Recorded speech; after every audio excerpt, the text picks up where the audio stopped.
Comme disait Stephen Hawking, l'intelligence, c'est de s'adapter au changement. Vous écoutez Think and Fight, le podcast. Je suis David Sabatier, avocat et associé du cabinet 1862 et fondateur du think tank Think and Fight qui réunit des experts reconnus en droit, en fiscalité, en économie, en ressources humaines, en financement et en analyse financière afin d'anticiper les conséquences de la crise du Covid-19 et de produire des recommandations concrètes et directes pour les entreprises. Je reçois aujourd'hui mon ami, le chroniqueur politique Alexis Poulain, qui est le cofondateur du média Le Monde Moderne. Alexis est chroniqueur sur Arte TV, France 24, France Info ou encore BFM sur les problématiques de crise du Covid-19. Alors Alexis, comme ça fait 2 mois que t'es enfermé chez toi à lire toute la presse américaine, toute la presse britannique, toute la presse française, qu'en plus tu as BFM allumé en switchant sur CNews, Arte Info et je ne sais encore quelle chaîne internationale, on va faire une interview impossible. On va te poser les questions auxquelles tout le monde attend des réponses dans le contexte de crise sanitaire et économique du Covid-19 et tu vas nous donner un concentré de ce que tu as lu, vu, toi qui as absorbé la totalité des opinions politiques et scientifiques qui circulent aujourd'hui. C'est exactement ce qu'il faut faire. Et moi, je vais dire n'importe quoi. Et les gens vont dire, ah oui, non, mais c'est complètement con ce qu'il raconte. Voilà, ça peut être. Écoute, ça me semble parfait. Le seul truc, c'est que cette musique-là, je pense que ça va être un peu agaçant à la longue. Je te propose qu'on se téléporte dans une ambiance un peu bord de mer et qu'on s'en aille au Cap Ferret pour poser cette question, qu'on entende un peu, je sais pas, les mouettes, la mer, tout ça, quoi.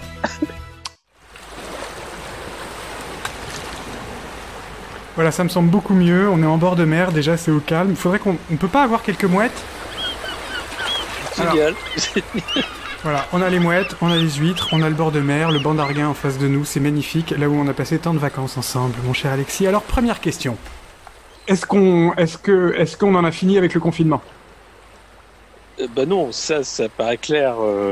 Et tout le monde, d'ailleurs, marche sur des œufs, parce que le 11 mai, qui a été annoncé par Emmanuel Macron lors de son dernier discours, était une date cible en disant c'est à partir du 11 on va sortir du confinement et pas déconfiner, qui est un terme faux en réalité puisque on ne sait pas vraiment, on attend le plan, les détails par secteur, par région, par territoire, puisque les maires et les préfets vont avoir leur rôle pour organiser la sortie du confinement de la population. Mais ce sera pas le grand lâcher où tout le monde va se retrouver dans la rue à boire des coups, à danser, comme on a vu ces scènes dans le 18e où des gens organisaient des balles en disant ça y est, c'est bon, le pire est derrière nous.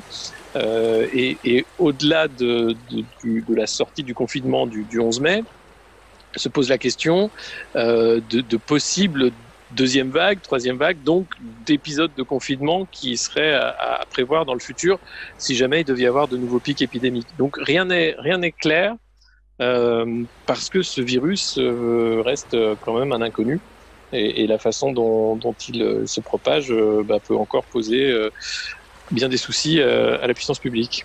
Comment ça s'est passé à l'étranger, notamment en Chine ? Est-ce qu'on a aujourd'hui quand même un peu de visibilité à l'appui des épisodes de déconfinement ou de déconfinement progressif dans les pays ? Oui, alors en Chine c'était un déconfinement extrêmement progressif. Wuhan, où on pouvait sortir uniquement masqué, seulement 3 heures par jour dans des petits rassemblements. On est loin d'un grand déconfinement avec des villes qui se sont reconfinées rapidement. On a vu aussi le Japon qui a essayé d'ouvrir ses écoles pour les fermer une semaine après. Vraiment, c'est des tests en fonction des réalités des pays, des territoires, des populations. Et il n'y a pas, finalement, on se rend compte qu'on ne peut pas adapter un système unique en disant c'est comme ça qu'il faut faire et c'est comme ça que ça marche. L'OMS a dit qu'il fallait bien entendu des masques et des tests massifs, c'était la première base, mais que le confinement, finalement, c'était pas une mesure encouragée par l'OMS. C'est vraiment le dernier ressort. Les pays qui s'en sortent le mieux sont ceux qui ont massivement testé, massivement protégé avec des masques et qui ont isolé très tôt les malades. Dans des centres Covid pour éviter que les familles s'infectent et puis infectent d'autres familles. En matière de traitement, parce que c'est ça la question, soit on a un traitement rapide et auquel cas on mettra fin à cette pandémie, soit on n'a pas de traitement rapide et auquel cas on sait qu'on devra attendre un vaccin à une échéance qui sera probablement d'1 an et demi. Alors, deuxième question impossible pour vous, Alexis Poulain. Est-ce qu'on a un traitement contre le coronavirus ? On a des traitements expérimentaux, plusieurs. On attend les résultats de Discovery, mais on a déjà des retours, bien sûr, sur le traitement du professeur Raoult, la chloroquine, qui peut marcher dans certains cas, sur d'autres anti-inflammatoires qui marcheraient. Il n'y a pas de médicament miracle. C'est ça la réalité, c'est qu'il y a des traitements qui évoluent en fonction de la connaissance aussi qu'on commence à avoir de ce virus, parce qu'on se rend compte que c'est pas simplement un virus qui va créer une infection pulmonaire, mais qu'il y a des problèmes de coagulation du sang, qu'il y a des problèmes d'AVC, de faillite d'organes internes, que c'est beaucoup plus compliqué, que chez les jeunes enfants, un journal de médecine anglo-saxon anglais s'est rendu compte qu'il y avait bien que le virus avait une autre forme d'apparition avec des problèmes cutanés ou d'infections cardiaques. Donc le virus est extrêmement difficile à cerner encore aujourd'hui, c'est un élément d'étude qui fait qu'on n'a pas de traitement type, de procédure type.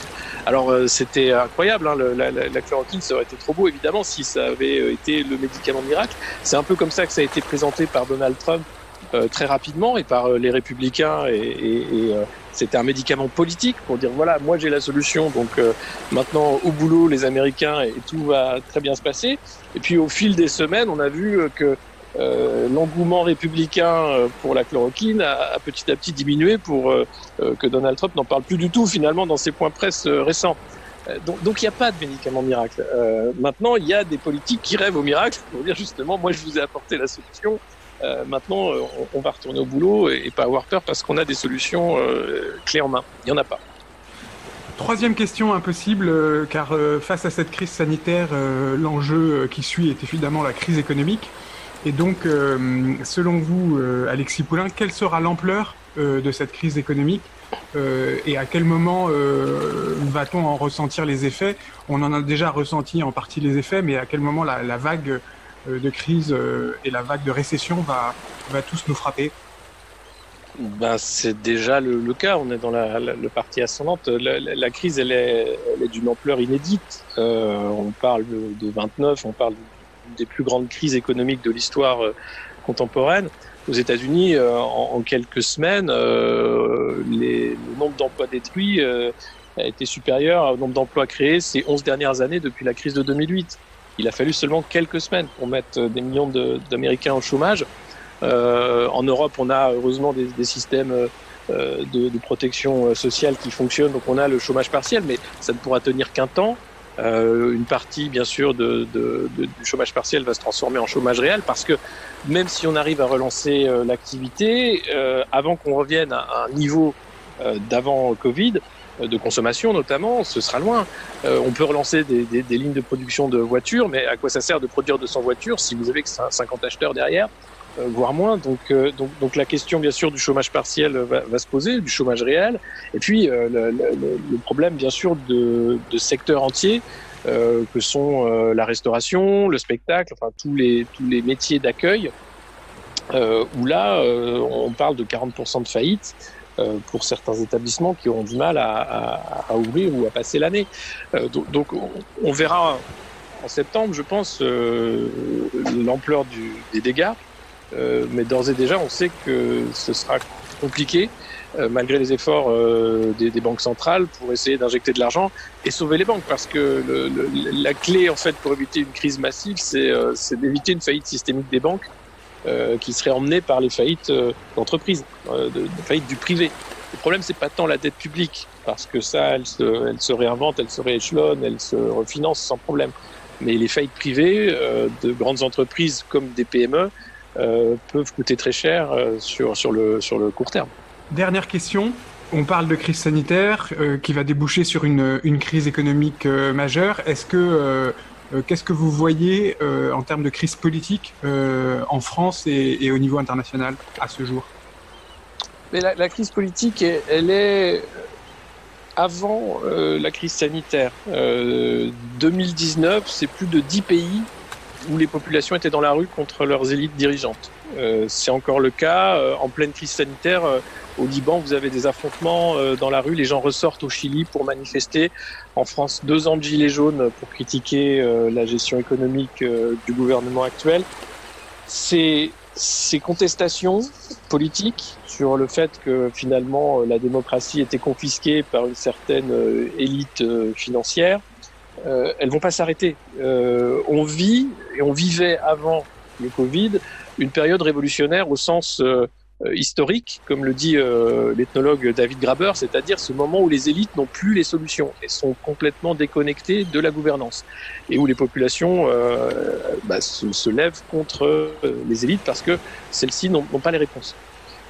La crise du Covid ne va pas arrêter ce moment révolutionnaire de l'histoire. Il va peut-être l'accélérer, mais on va rester dans une instabilité terrible, avec en plus une colère et une défiance inédite, particulièrement en France, dans la façon dont cette crise a été gérée et dont la parole politique a utilisé le mensonge plutôt que la transparence en temps de crise. C'est Barack Obama qui disait: si vous avez une chose à faire dans la gestion d'une crise de cette ampleur, c'est d'être honnête et transparent. Tout le reste serait une faute et une erreur. Malheureusement, le gouvernement français a commis la faute du mensonge et c'est le prix à en payer. Il est grave parce que c'est la déconsidération totale de la parole politique, c'est la défiance et dans toutes les couches de la société. Parce que des gens qui jusqu'à présent n'avaient aucun problème avec la gestion des affaires courantes, parce qu'ils ont perdu un membre de leur famille, parce qu'ils ont vécu des difficultés, parce qu'ils vont perdre leur entreprise, vont passer dans le camp des colériques, vont passer dans le camp de ceux qui veulent renverser ce système, alors que jusqu'à présent ils étaient modérés. Et la réponse sécuritaire qui est en train d'être mise en place, qu'elle soit sur les instruments de contrôle numériques avec Stop Covid ou d'autres, ou avec les forces de l'ordre, c'est un pis-aller. Enfin, on ne peut pas gérer des populations par la réponse sécuritaire. Donc oui, il y a beaucoup d'inquiétudes sur la crise démocratique qui peut déboucher de cette crise sanitaire.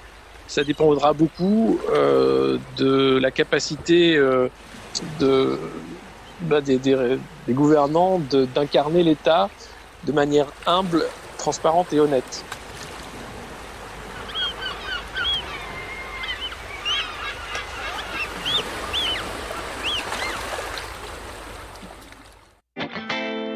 J'espère que vous avez eu autant d'intérêt à écouter cet épisode que j'en ai eu à l'enregistrer.